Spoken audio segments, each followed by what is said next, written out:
At eto na nga, nagsisiga na nga si husband para magpauling. Sinusunog niya nga itong plastic para nga dumikit sa uling. Pero syempre, sabi ko, antayin munang matunaw ang plastic bago maglagay dyan ng kung ano-anong iihawin like hotdog, chicken, or what. Hi everybody, this is Madam Rose and welcome to my mini vlog. At syempre, kaya Madam kasi yan ang tawag sa akin ng mga customer dito sa aming tindahan. Kaya tanggapin na natin. Malay natin, balang araw ay maging Madam talaga ako. Char lang.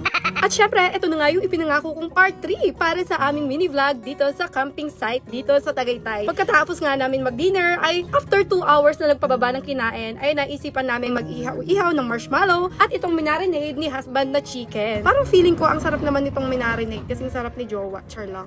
Inuulit ko, pagkatapos namin kumain, hindi pa talaga doon nagtatapos ang gabi. Sa totoo lang, doon pa lang talaga nagsimula. Habang lumalamig ang hangin, isa-isa naming inilabas ang mga iihawin. May apoy na dahang-dahang nagliliyab at may amoy ng pagkain na parang yakap sa pusong pagod. Nag-ihaw kami ng marshmallow, simpleng bagay pero may kakaibang saya. Yung tipong kahit matunaw, kahit dumikit sa daliri, wala kang pakialam kasi mas mahalaga yung sandaling magkasama kayo. At syempre, yung minarinade ni husband na chicken, habang iniihaw niya, nakatingin lang ako. Hindi dahil gutom ako, kundi dahil may saya sa panonood ng taong mahal mo na masaya ring naglilingkod para sa pamilya. Habang unti-unting naluluto ang manok, unti-unti ring lumalambot ang gabi. May kwentuhan, may tawanan, may katahimikan na hindi awkward kundi payapa. Sa mga sandaling ganito, napapaisip ka na ang ligaya pala hindi kailangan ng ingranding handaan, hindi kailangan ng mamahaling lugar. Minsan sapat na ang apoy, simpleng pagkain at mga taong mahal mo. Dito ko mas lalong naramdaman na ang pahinga ay hindi lang para sa katawan, kundi para sa puso. Pahinga matagal mo nang hindi binibigyan ang sarili mo dahil laging inuuna ang lahat, maliban sa sarili. Sa ilalim ng malamig na langit ng Tagaytay, habang may hawak na marshmallow at may hinihintay na lutong manok, napangiti na lang ako. Tahimik, busog, hindi lang sa pagkain kundi sa pasasalamat. Dahil sa mundong punong-puno ng ingay at problema, may mga gabi pa rin ganito. Simple, totoo, at sapat para ipaalala sa'yo kung bakit ka patuloy na lumalaban araw-araw. Ito ang part 3 ng camping namin, walang arte, walang filter, puro alaala. Habang nagliliyab ang apoy, alam kong ang mga sandaling ito ay mananatiling init sa puso namin kahit matagal na kaming bumalik sa realidad. At para sa mga hindi pa po nakaka-follow, ay i-follow nyo naman ang FB account kong ito para mas lalo akong sisipagang mag-upload ng mga content kasama ang aming munting pamilya at ang aming munting negosyo. At huwag nyo pa rin pong kakalimutang i-share ito sa inyong wall at i-share sa iba't ibang public groups para makasama din po kayo sa ating every end of the month raffle. And yes po, ang entry nyo 5 shares is equals to 1 entry. Meron po tayong raffle na spin the wheel at the end of the month. Abangan nyo po at i-announce ko ang prize kung magkano. Meron po tayong 10 winners sa lucky sharers po natin. Maraming salamat po ulit sa pag-support. Thank you for watching. Ingat kayo palagi. God bless you. I love you. Bye!